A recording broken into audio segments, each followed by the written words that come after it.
하나님의 아들인 왕이신 예수님께서 겸손의 왕으로 이 땅에 내려오실 뿐만 아니라 우리 한 사람 한 사람을 위해 십자가를 지셔서 그 십자가를 바라보는 믿음을 가진 자들을 이 자리로 불러주시니 감사드립니다. 하나님, 이 자리에 불러주신 우리 가운데는 힘든 시간을 보내고 있는 이들이 있사오니 주님 이 시간 말씀 중에 찾아오셔서 저들의 마음을 위로하여 주시옵소서. 다시금 기쁨을 회복시켜 주시옵소서. 예수님 귀하신 이름으로 기도드립니다. 아멘. 할렐루야. 거룩한 주일 예배에 나오신 모든 성도님들 가운데 우리 주님의 위로와 평강이 함께 하시기를 간절히 소원합니다. 우리 옆에 계신 분들 한번 인사하시죠. 참 잘 오셨습니다.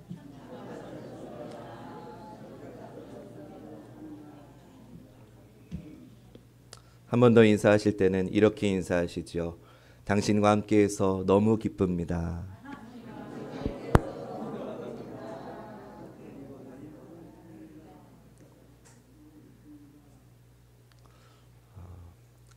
말씀을 듣다 보면 이렇게 집중이 잘 안 될 때가 있습니다. 괜찮습니다. 편안하게 마음을 가지시고 하나님 말씀에 한번 여러분들의 영혼을 맡기시고 천천히 말씀의 흐름 가운데 여러분을 던져보시면 좋을 것 같습니다. 오늘 본문의 핵심 단어는 기쁨입니다. 오늘 본문이 기쁨으로 시작해서 기쁨으로 끝이 납니다. 27절에 보면 즐거이 봉헌식을 행하려 하매 라고 하는 부분이 있는데 여기서 즐거이라고 하는 이 단어의 원래의 뜻은 기쁨입니다. 그러니까 지금 기쁨의 봉헌식을 시작했다는 겁니다. 마지막 43절에 예루살렘이 즐거워하는 소리가 멀리 들렸느니라 라고 했는데 여기서도 마찬가지로 즐거워하는 이 단어 역시 기쁨이라고 하는 단어입니다. 하나님께 성을 구별해서 드리는 이 봉헌식 자체가 기쁨의 축제였다는 겁니다. 뿐만 아니라 방금 읽은 43절에는 즐거워하다, 즉 기뻐하다 라고 하는 표현이 4번이나 반복이 되고 있습니다. 우리 앞에 화면 보시면서 43절 말씀 즐거워하다 라고 하는 표현에 좀 유념하시면서 한 목소리로 한번 읽어볼까요? 시작. 이날의 무리가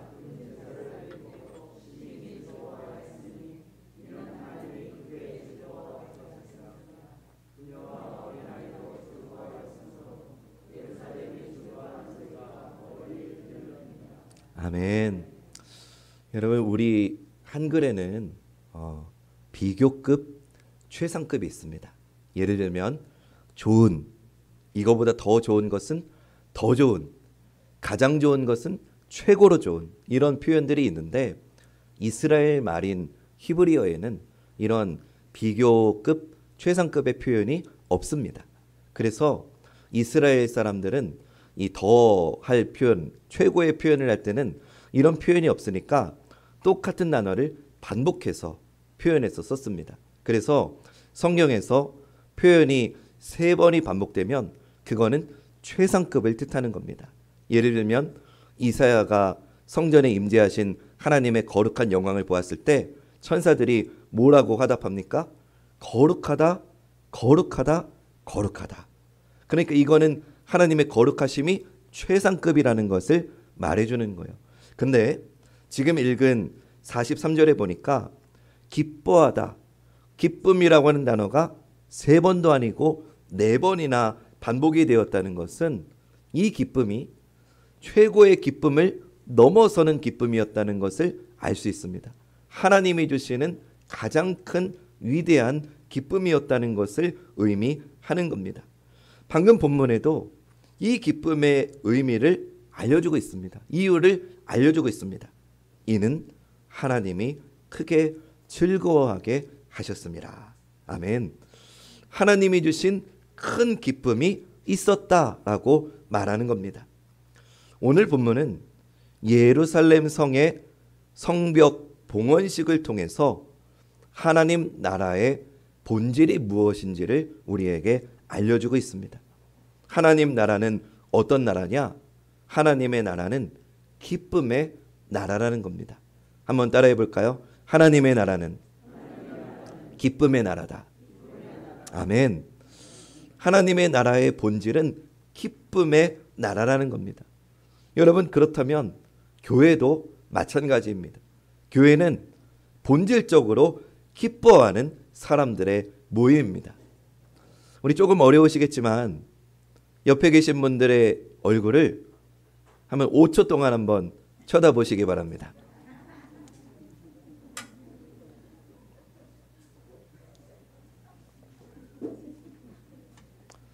어떠세요, 여러분?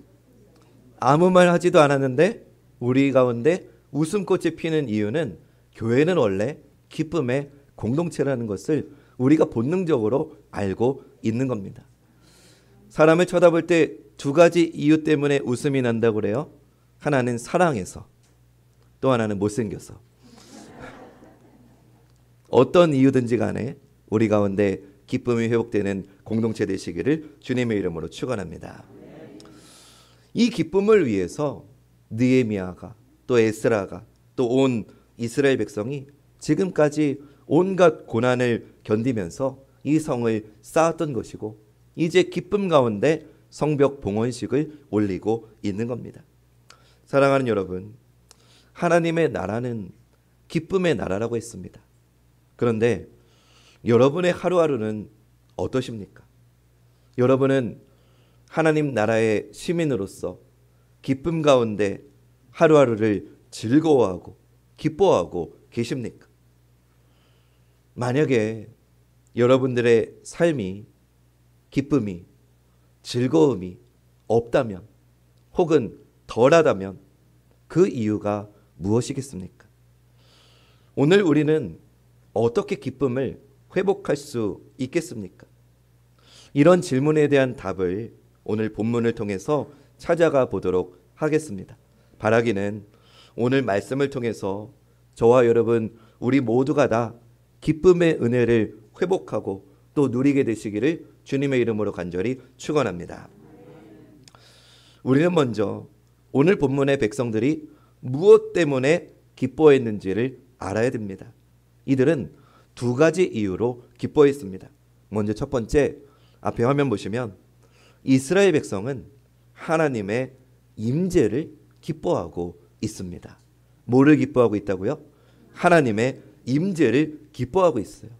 그 기쁨이 이 봉헌식 준비 과정에서 아주 구체적으로 드러나 있습니다. 먼저 이들은 이 봉헌식을 준비하면서 가장 먼저 한 일은 레위 사람들을 불러온 것이었습니다. 오늘 본문 27절 말씀 앞에 화면 보시면서 우리 27절 말씀 읽어보겠습니다. 시작. 예루살렘 성벽을 봉헌하게 되니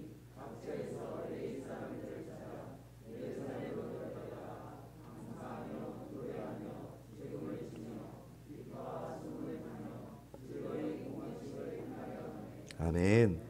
각처에서 레위 사람들을 모두 찾아서 예루살렘 성으로 데려왔습니다. 이들을 왜 불러왔을까요? 즐겁게 봉헌식을 하기 위해서 불러온 겁니다. 즉 기쁨이 함께하는 봉헌식이 되게 하기 위해서 이들을 불러온 겁니다. 노래하고 연주화를 통해서 기쁨이 더 풍성해지기 위해서 레위 사람도 부르고 노래하는 자들도 불러온 겁니다. 근데 여러분, 레위인들은 성전에서 봉사하는 사람들입니다. 성전 봉사자들입니다. 그런데 지금 성전 봉사자들이 성벽 봉헌식에 불려왔다는 게 대단히 중요합니다. 이 말은 무슨 말이냐? 지금 봉헌식을 올리고 있는 이 성벽이 성벽 자체로 끝나는 게 아니라 이 성벽은 하나님을 기쁘게 예배하는 성전의 확장이라는 그런 의미가 있는 겁니다. 하나님이 임재하시는 그 성전의 기능을 이 성벽도 마찬가지로 하고 있다는 것을 의미하는 겁니다. 그러니까 지금 이 성은 하나님이 함께 하시는 성전과 똑같은 성으로 다시 회복되고 있다. 이것을 기쁨 중에 봉헌식으로 올려드리고 있는 것이고, 백성들은 지금 그것을 기뻐하고 있는 겁니다. 그러면 우리 30절 말씀 보면서 이들이 이 기쁨의 봉헌식을 위해서 어떤 노력을 했는지 한번 살펴보도록 하겠습니다. 30절 말씀 우리 함께 읽어봅니다. 시작. 제사장들과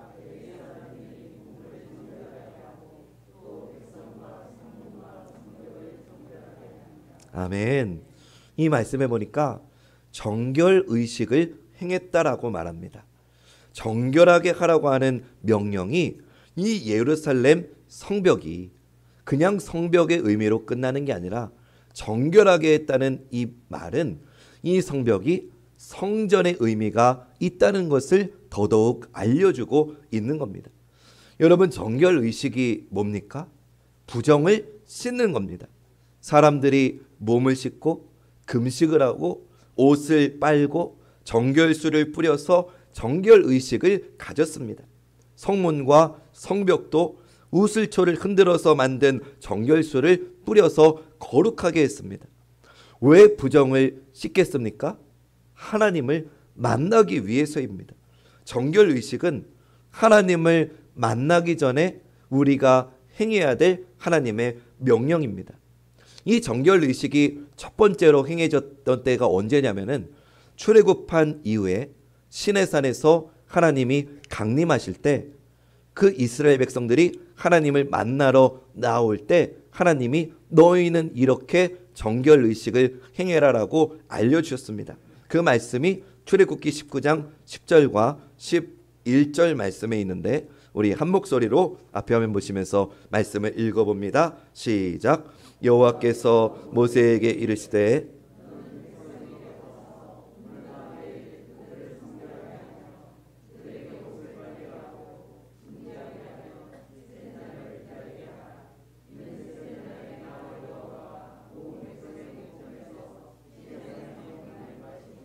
아멘.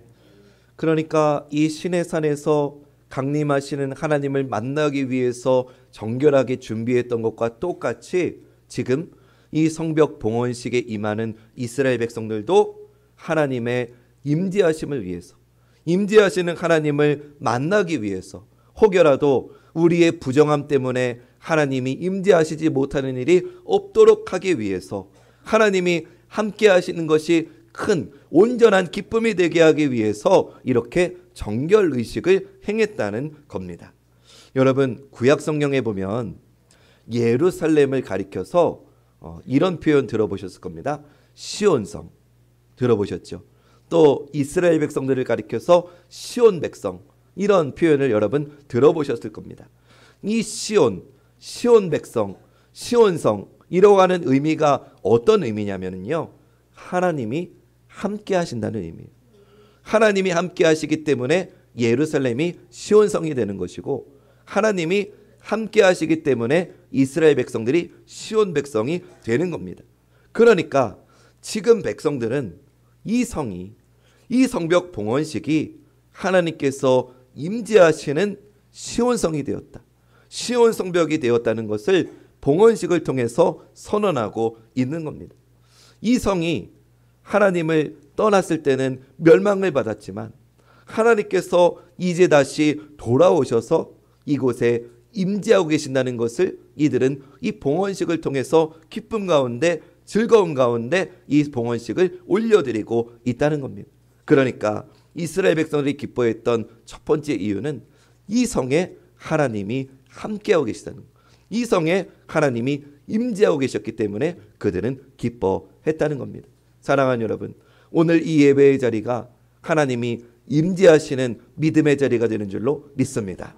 여러분들 가운데 하나님이 함께 하시는, 임재하시는 예배의 자리가 되는 줄로 믿습니다. 그 하나님의 임재가 오늘 여러분들의 기쁨이 되시기를 주님의 이름으로 간절히 축원드립니다. 두 번째, 이스라엘 백성들이 기뻐했던 두 번째 이유는 하나님의 통치에 대한 기쁨이었다는 거예요. 왜 기뻐했다고요? 하나님의 통치로 인해서 기뻐했습니다. 회복된 이스라엘은 하나님께서 왕으로 다스리시는 나라가 다시 회복되었다는 것에 가장 기뻐했습니다. 그 기쁨이 이 성벽 봉헌식의 과정에서 잘 드러나고 있다는 거예요. 자, 지금부터 제가 이 성벽 봉헌식 과정을 차분하게 설명을 드리겠지만 조금 어렵습니다. 그래서 조금 이해가 안 되실 수도 있는데 나만 그런가 하실 필요 없어요. 사실 저 말고 거의 모를 겁니다. 그래도 한번 들어봐 보세요. 이 성벽 봉헌식은 크게 두 가지의 순서로 진행이 됐어요. 먼저 첫 번째는 찬양대의 행진이 있었고요. 두 번째는 기쁨의 제사가 있었어요. 먼저 첫 번째 순서인 찬양대의 행진은 똑같은 구성으로 이루어진 두 개의 찬양대가 행진을 했습니다. 이 두 개의 찬양대는 에스라가 중심으로 된 에스라 찬양대, 또 느헤미야가 중심이 된 느헤미야 찬양대, 이 두 개의 찬양대가 있습니다. 그래서 이 성벽을 양쪽 방향에서 출발을 하는 거예요. 에스라 찬양대는 시계 반대 방향으로, 느헤미야 찬양대는 시계 방향으로 이렇게 행진을 하면서 하나님께 찬양과 경배를 올려드리면서 올라가는 거예요. 그리고 성벽 중간에서 이들이 만나면은 이제 그 문을 통해서 성전을 향해서 내려오는 겁니다. 그리고 성전에는 제사장과 레위인들이 들어가서 하나님께 제사를 올려드리는 것이고, 나머지 백성들은 바깥에서 이 성벽의 주인 되신 하나님께 경배와 찬양을 올려드리는 게 이 성벽 봉헌식의 큰 그림이라는 거예요. 근데 여러분, 이 광경이 마치 우리로 하여금 처음 언약궤를 들여왔을 때 하나님께 기쁨으로 제사를 드렸던 다윗의 그 기쁨의 제사를 우리로 하여금 생각나게 해준다는 거예요. 왜 그러느냐? 먼저 오늘 본문 말씀에 다윗의 이름이 자주 언급이 됩니다. 말씀 36절과 37절 말씀 제가 읽어드릴 테니까 한번 다윗이라고 하는 이름에 주목해 보시면서 한번 들어보십시오. 그의 형제들인 스마야와 아사렐과 밀랄레와 길랄레와 마에와 느다넬과 유다와 하나니라. 다 하나님의 사람 다윗의 악기를 잡았고 학사 에스라가 앞서서 샘문으로 전진하여 성벽으로 올라가는 곳에 이르러 다윗성의 층계로 올라가서 다윗의 공 윗길에서 동쪽으로 향하여 수문에 이르렀고. 아멘.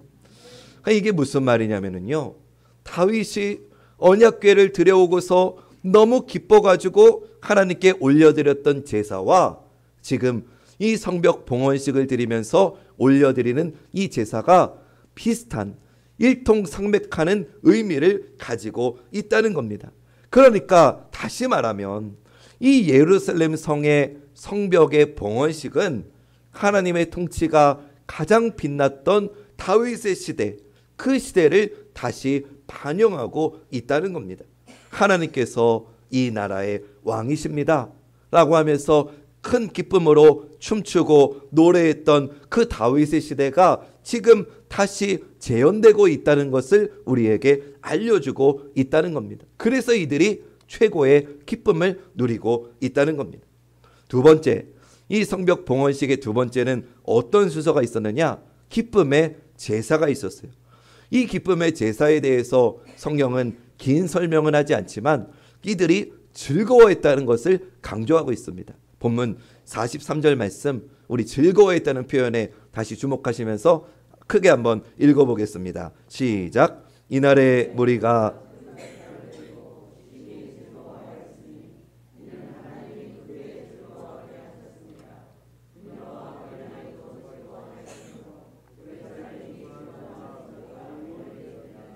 아멘. 그러니까 여러분 이제 조금 이해가 되시죠? 이 성벽 봉헌식의 제사가 언약궤를 들여왔을 때 드렸던 다윗의 그 제사의 기쁨과 똑같은 기쁨으로 드려지고 있다는 겁니다. 다시 결론만 말씀드리면 이 성벽 봉헌식 전체가 다윗이 드렸던, 다윗이 하나님께 드렸던 그 제사, 하나님이 이 나라의 왕이십니다, 하나님의 통치가 필요합니다라고 고백하며 드렸던 그 제사와 똑같은 제사를 지금 이들이 드리고 있다는 겁니다. 그러니까 이 성벽의 완성은 하나님이 이 성벽을 통치하셔야 됩니다 라고 하는 기쁨의 의미가 내재되어 있다는 거죠. 다시 이 성이 하나님의 통치를 받기 시작했다. 이것이 이스라엘 백성들이 기뻐한 두 번째 이유라는 겁니다. 그러니까 오늘 본문은 하나님의 임재하심과 하나님의 통치하심을 기뻐하면서 성벽의 봉헌을 기쁨으로 올려 드렸다는 거예요. 그러니까 이 성벽의 회복은 어떤 의미가 있느냐? 이 성벽을 통해서 하나님의 나라인 우리 이스라엘이 이렇게 회복이 되었습니다 라고 하는 의미가 있다는 거예요. 하나님의 임재를 기뻐하는 백성이 되었다는 것이고 하나님의 통치를 기뻐하는 백성으로 회복되었다는 것이 오늘 본문의 주요 핵심인 거예요. 그러니 여러분, 하나님의 백성은 어떻게 살아야 되느냐? 성전답게, 성벽답게 살아야 한다는 것입니다. 한번 따라해 볼까요? 하나님의 백성은 성전답게, 성벽답게 살아야 한다. 아멘. 여러분, 이게 오늘 핵심이에요.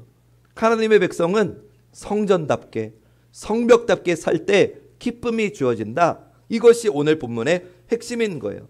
그러니까 우리는 성전이고 우리는 성벽인데, 그렇다면 오늘 우리가 성전이고 오늘 우리가 성벽이라면 우리는 성전답게 하나님의 임재를 사모해야 되고 우리는 성벽답게 하나님의 통치를 기뻐하며 살아야 되는 줄로 믿습니다. 더 쉽게 말하면 우리의 삶이 예배와 순종이 되어야 된다는 거예요. 여러분, 각 사람의, 각 성도님들의 삶이 예배하는 삶, 순종하는 삶이 되어야 우리에게 기쁨이 가득할 수 있다는 거예요. 사랑하는 여러분, 우리의 정체성이 무엇이냐? 우리의 정체성은 우리는 성전입니다. 우리는 성벽입니다. 우리 옆에 분과 이렇게 인사합시다. 당신이 성전이고 성벽입니다.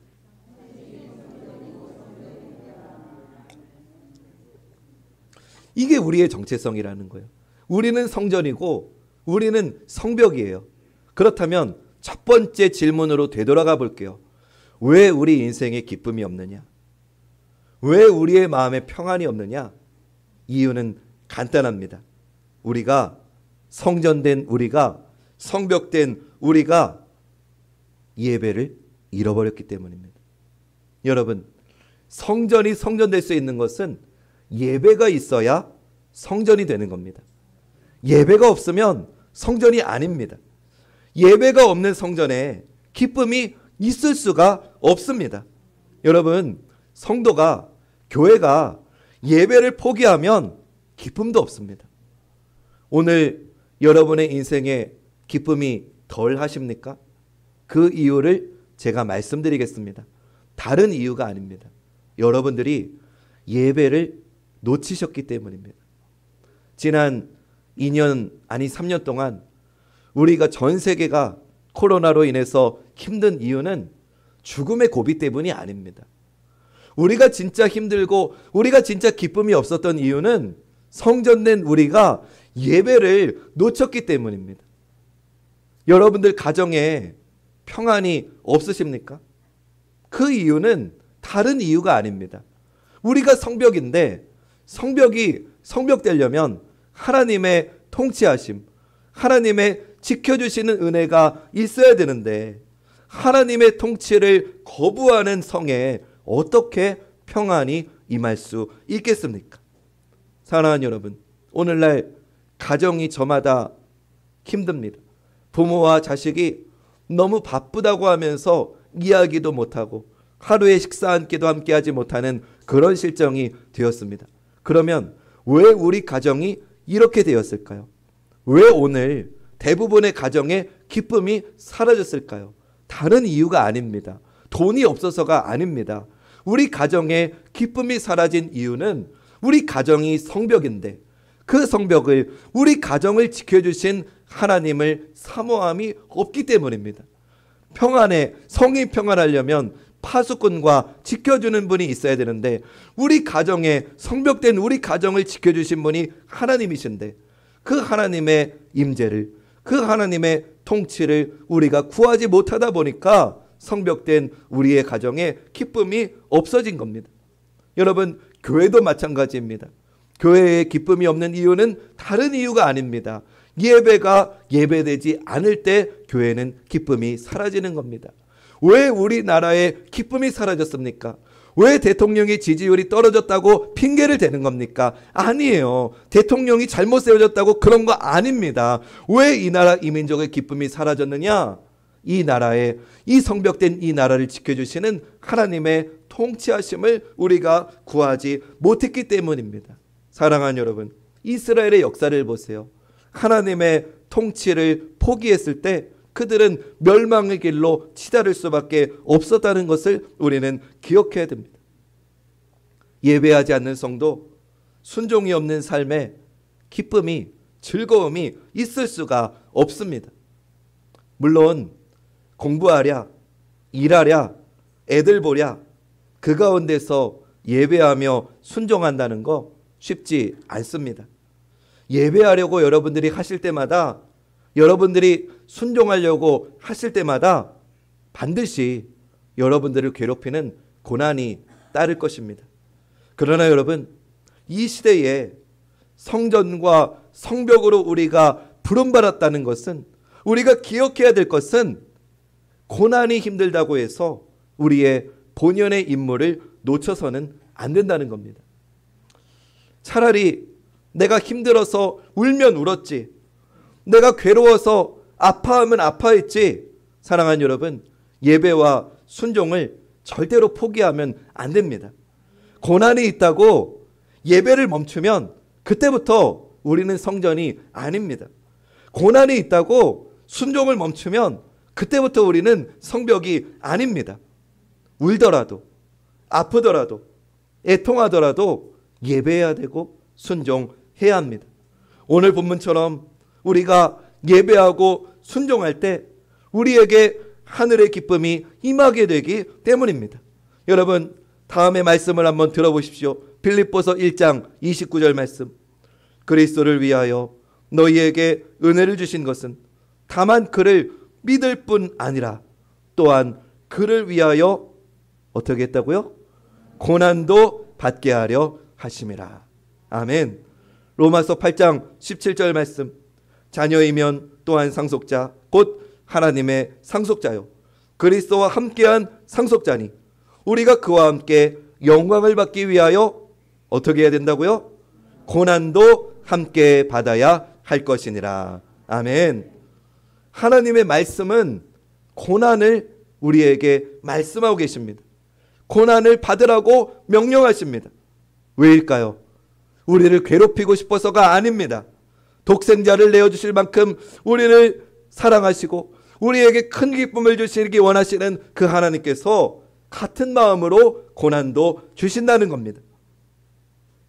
오늘날 교회가 힘을 잃어버린 이유는 고난받지 않으려고 하기 때문입니다. 오늘날 교회 안에서는 이런 생각이 팽배합니다. 하나님, 예배 못 드려도 좋으니까 가난해서 벗어나게 해주세요.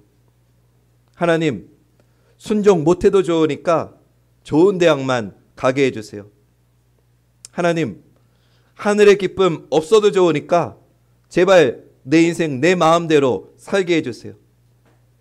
여러분, 이것이 신앙이라고 착각하며 교회에 나오는 이들이 적지 않은 시대를 우리는 살고 있습니다. 그러니 교회는 힘을 잃어버렸습니다.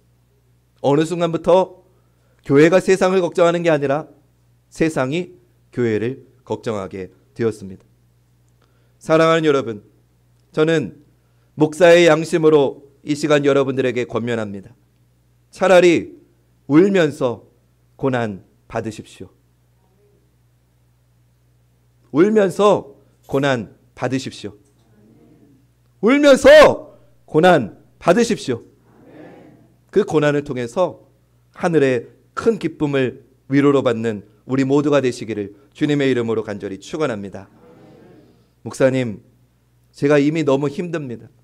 제가 이미 너무 아프고 제가 상처가 너무 크고 제가 너무 괴롭습니다 하시는 분 계실 겁니다. 이미 예배할 힘도 순종할 힘도 드릴 힘도 없이 고난을 받고 계신 분들이 계실 겁니다. 그런 분들 기억하시기 바랍니다. 하나님의 임재와 하나님의 통치가 지금 겪고 있는 그 고난 가운데서도 이미 함께하고 계심을 기억하시기를 주님의 이름으로 부탁드립니다. 여러분이 겪는 그 고난에 하나님이 이미 함께하고 계십니다. 여러분이 눈물 짓고 있는 그 고통을 이미 하나님께서 통치하고 계십니다. 여러분이 성전이고 여러분이 성벽인 이상, 그 삶으로 우리가 부름을 받은 이상 우리의 삶에 하나님의 임재와 하나님의 통치 없이 일어나는 일은 하나도 없기 때문입니다. 바울 사도의 가르침을 여러분 들어보십시오. 고린도후서 13장 11절 말씀. 마지막으로 말하노니 형제들아 기뻐하라. 온전하게 되며 위로를 받으며 마음을 같이하며 평안할지어다. 또 사랑과 평강의 하나님이 너희와 함께 계시리라. 아멘. 하나님이 함께 계셔서 하나님이 우리를 위로해 주시고, 하나님이 함께 하셔서 우리에게 평안을 주시고, 하나님이 함께 하셔서 우리를 온전하게 하시고, 하나님이 함께 하셔서 우리에게 기쁨을 주신다는 이 말씀이 여러분들에게 위로가 되고 소망이 되시기를 다시 한번 주님의 이름으로 축원합니다. 너무 힘이 드시고 죽을 것 같은 고통 중에 계신 분이 계시다면 히브리서 12장 2절 말씀을 들으십시오. 여러분들이 온전히 바라봐야 될 대상이 누구인지를 알려주십니다. 믿음의 주요 또 온전하게 하는 이인 예수를 바라보자. 그는 그 앞에 있는 기쁨을 위하여 십자가를 참으사 부끄러움을 개의치 아니하시더니 하나님 보좌 우편에 앉으셨느니라. 아멘. 예수님이 하나님의 보좌 우편에 누리고 계신 그 기쁨, 이제 우리가 누리게 될 그 기쁨은 십자가를 넘어서는 진정한 기쁨이라고 알려주십니다. 죽음보다 더 큰 기쁨으로 우리와 함께하고 계시고 지금도 우리를 다스리고 계시는 하나님의 임재와 통치를 기쁨으로 사모하실 수 있는 여러분 되시기를 다시 한번 주님의 이름으로 축원합니다. 이런 하나님의 임재와 통치가 주는 기쁨이 우리 사랑하는 관악중앙교회 모든 성도님들과 함께 하시기를 간절히 주님의 이름으로 축원합니다. 특별히 아픈 이들을 위해서 눈물을 흘리고 있는 분들 잘 들으십시오. 그 눈물의 자리 가운데도 하나님이 함께하고 계시고 그 어려운 상황 중에도 하나님이 통치하고 계십니다. 이것에 눈을 뜨면 여러분들 인생에 기쁨이 찾아올 것입니다. 이 기쁨의 눈이 이 영안이 열리시기를 주님의 이름으로 간절히 축복드리고 축원드립니다. 기도하겠습니다. 하나님, 하나님의 임재와 통치가 주는 기쁨을 우리에게 내리어 주옵소서.